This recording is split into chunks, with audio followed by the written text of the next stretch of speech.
The Icons of Real Estate Podcast. Are you ready to learn the proven money-making secrets from top-producing Icon agents?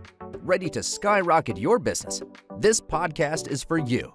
Tune in every week and find out how to implement proven strategies to 10 times your business. From $3 million to $30 million in just 12 months. Brought to you by the Masters at Real Estate Marketing, Arter SEO.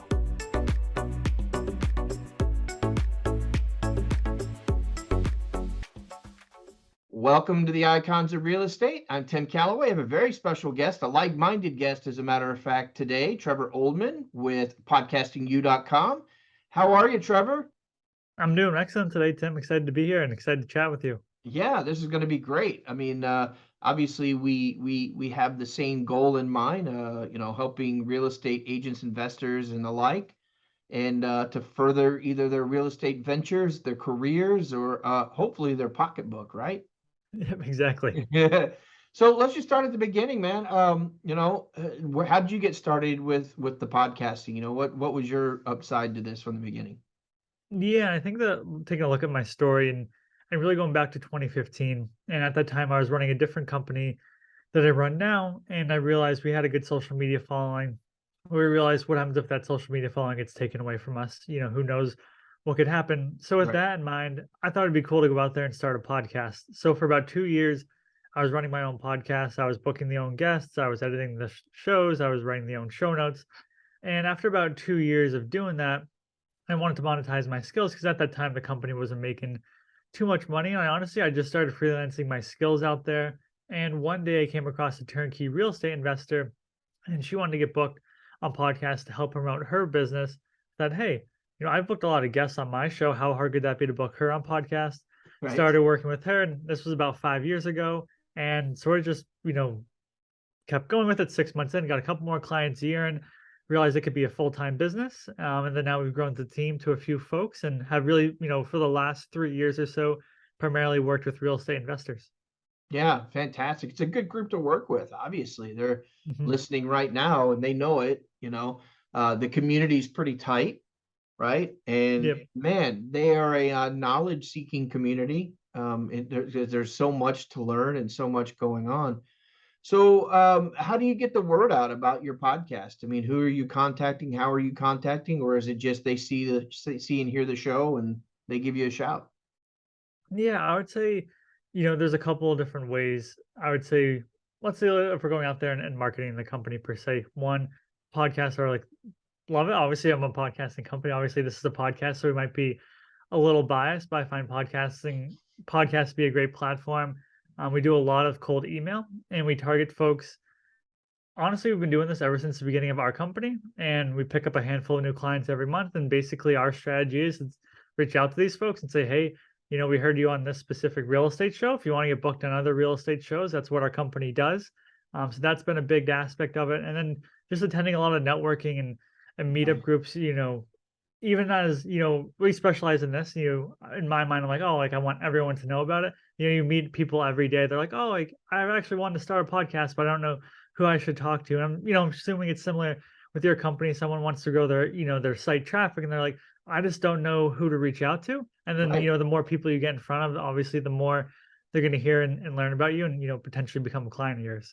Right. How many of your new clients do they usually come from the world of, hey, I've been on a lot of podcasts, I've got a lot of experiences, but I want my own podcast, I want to create my own, or do you just book me? How many of them are like, hey, can you handle both sides of it? Or yeah, honestly, it's probably about 80% of folks are those people that are just going out there and just want to be guests on podcasts. Okay.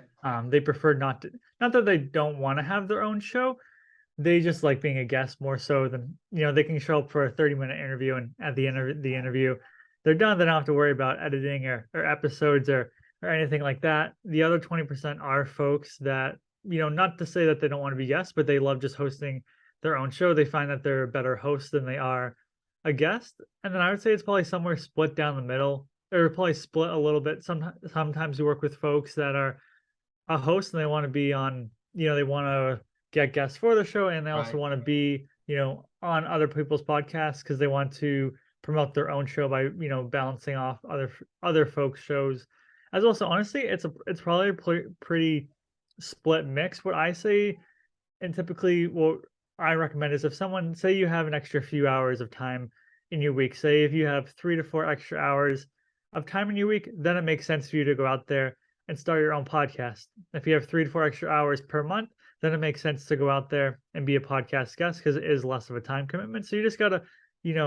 decipher between the two of those. And even if someone is, super successful, and let's say they've been on all the podcasts, then yeah, it probably makes sense for them to start their own show because they've sort of ran through all the shows that are out there.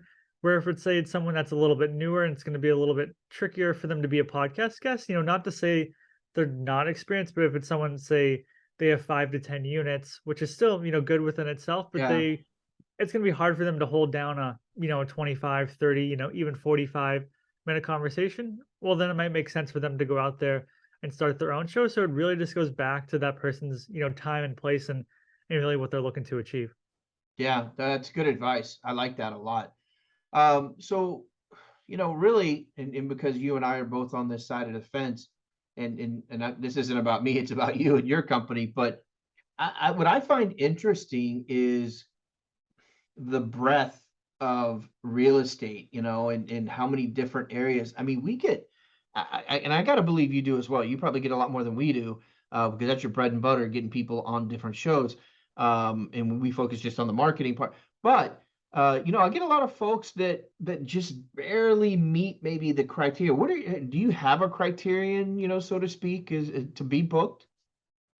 Yeah, so typically so I guess to preface it, so we charge a high ticket service. So to give you an example, if someone's working with us, we're going to charge them, typically a minimum of $3,500. Right. So right off the bat, that disqualifies a lot of folks that are a little bit newer and beginners. And the reason we do that is because usually the folks that are paying $3,500, minimum to work with our company, they're going to be those folks that have a more well-established and good business. And I can tell you, early on in the business, we used to have it a lot cheaper and people would come and go. What I mean by that is we'd work with them for a month and then they'd run out of budget. So it became more of a headache than anything else in the business. But when it comes to qualifications for a client, we definitely want to make sure that they have a website set up. We want to make sure that they have a lead magnet set up. They have somewhere to send their traffic to.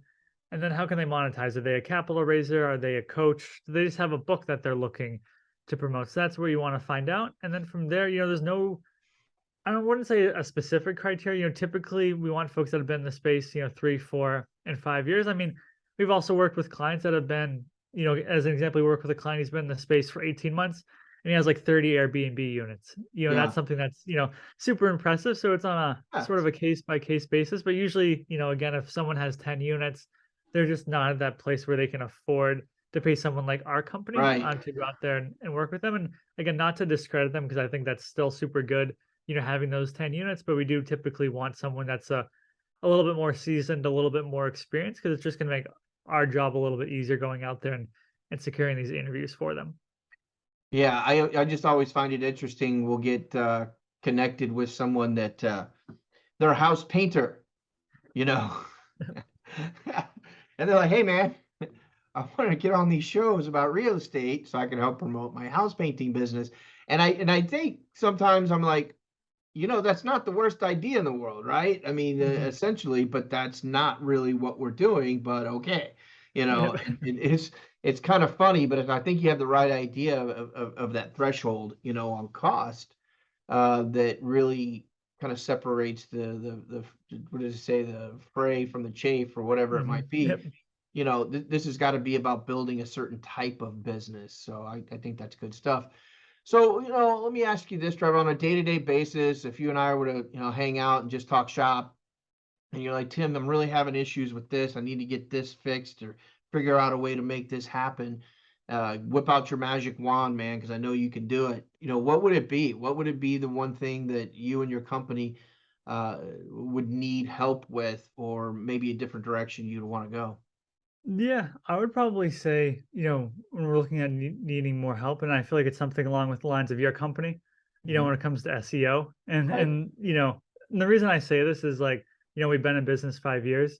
I know we're a phenomenal, not to be biased, but I know we're a phenomenal company. It's more, how do I get more eyeballs on the company? Yeah, You know, I'm doing the podcasts, I'm doing the networking groups, but when I look at where we're ranking, you know, when it comes to Google, you know, I'm on the second page, you know, yeah, for what I want to rank for, and it's like I'm getting like 2% of the 2% of the market share, right. and you know, I want to be, you know, not to say I could get to number one, but I want to, you know, I want to be on that first page. I want to be, you know, be below, be above the fold. I would say, Sure. and that's something where it's like, and I know it's more of a time consuming. I know it can take some time, and we've tried some strategies and tactics here. You know, before we weren't even ranking. If you type in and say podcast booking agency for real estate investors, like we weren't even, you know, in the top 100. So you know, we're getting up there, but that's something where I feel like we could definitely, you know, capture and, you Yeah, know, generate more leads. So when like anytime a real estate investor wants to get on podcast, like where the you know, where the company to go to. And this isn't to say there's other companies like myself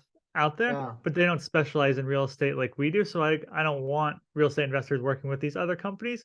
That's because I feel like all I do all day is talk to investors between, you know, the podcast right. and the networking groups. And you know, I'm looking to invest in real estate myself. So I feel like I have a pretty good idea of what's going through their mind. I don't want them to, you know, get booked on the wrong podcast with another company. Yeah, I mean, you eat, live, and breathe real estate podcasts and Yep, real estate. exactly. Yeah, so why go to a podcast that is a jack of all trades, master of none? So I Hmm. I, I agree that hence icons of real estate for us, right? I mean, that's what Yep. we focus on. The good news is, Trevor, I do have that magic wand for you, so I can fix your problem. So tell me this. We've talked about kind of how you got started it, and I love the story. Talked about who you look for. And, we kind of talked about today a little bit, what your issues might be. So let's talk about put on our prognostication hats, right? So what is the future? What's the next year, 3 years, 5 years look like for Trevor and where you guys would like to be? Yeah, you know, look, taking a look at the next, you know, sort of 3 to 5 years. And honestly, it's sort of a goal of mine, you know, in the next 3 to 5 years is to honestly continue to grow the company, you know, sort of at a steady growth of what we are, you know, right now, and get to the point where I can sell the company and go full time, not so much full time, but start really taking the money I earn from the company and investing in real estate. And Yeah, that's sort of like, you know, I see all these deals that are going on, you know, within the real estate space. And I'm like, if I only had another 50K or another right. 100K, I could invest in these deals. And I sort of look at my company and, you know, my goal always has been to sell the company for 4 million. You know, when I start to look at, you know, when you're looking at annual revenues, typically on a business evaluation, you know, 2 to 3x, you know, Yeah, what you're doing. So, you know, probably got to get the business to about, you know, 1.5, you know, 2 to 2.5 million. So that's sort of like the goal right now, you know, just sort of continuing to progress every month so we can get to that point. And who knows if in 5 years I just want to keep rolling with the company. I sort of love real estate, and that's sort of like where I'm looking to, you know, next if I wasn't running the company. But again, that's probably not going to be at least for a couple of years. yeah. The nice thing is, it's something that if you had the right person involved running the ship for you, it could be a revenue stream where you could Hmm. walk this way, do things that you want and still have the company. It's not like, you're engineering anything of a mammoth proportion, right? And so Yep. it is, it's nice. I really enjoy doing it myself, and I can understand where your joy out of doing it comes from. So I do have a couple more questions, and then we'll be winding it down. But have you ever had clients that were guests that it was like pulling teeth getting them to actually talk about? I mean, do you help with topics and what they should be talking about? Because I know I get a lot of guests that love to answer with yes and no. Yeah. So I would say, and I can say back when hosting my own show, you know, back, you know, looking at 7 years Yeah, ago at this point, I remember those guests that you'd bring them on and they would almost be like a yes or no answer. And I can say typically what what I tell our clients and, you know, twofold. One, we have like an A to B strategy. And what I mean by this is typically when you're in real estate, how did you get started into real estate to where you are now? You know, what's sort of your A to B story? And I started with 0 units. I was working a W-2 job. I didn't necessarily want to work for the rest of my life. yeah, I house hacked my first duplex, and then from 10 years later, now I have 500 units and $50 million in assets under management. You know, how yeah, did you go from zero to that number? And that's where you tell it out through the course of the podcast. And then I tell them too, you want to be conversational on these podcasts. You don't necessarily want to be talking 5 minutes straight Right. without letting the host, talk about anything. But typically, if you give a minute or two answer, it's going to be conversational with the host. It can be some back and forth where, you want to make the host jobs easier. You always have something that you can explain about. There's going to be folks in the audience that are, they might know exactly what you're talking about. There might be folks in the audience that want to get into real estate and have no idea what you're talking about. So if you could just Right. explain it a little bit further for them, then that's going to be helpful. So again, those are sort of what I recommend to our Sure. clients. And again, typically I find if people are saying yes or no on podcasts, either one, that's just their personality, and they just want to get done through, they want to get through it as quickly as possible, which is, obviously not exactly what they're there for. They don't need to be on a podcast. Yeah, yeah, but exactly. Or I'd say it's someone that's just never done a podcast before Right. and is a little bit, uncomfortable in the space. And what I recommend for someone that's, a little uncomfortable but wants to go on podcasts, there's a tool we use called Listen Notes, and you can use the tool. You Right. can go on and you can type in keyword real estate investing, and you can search by the number of episodes. Say you search for a podcast that has between 10 and 20 episodes, typically going to be a newer podcast, maybe out a month or two.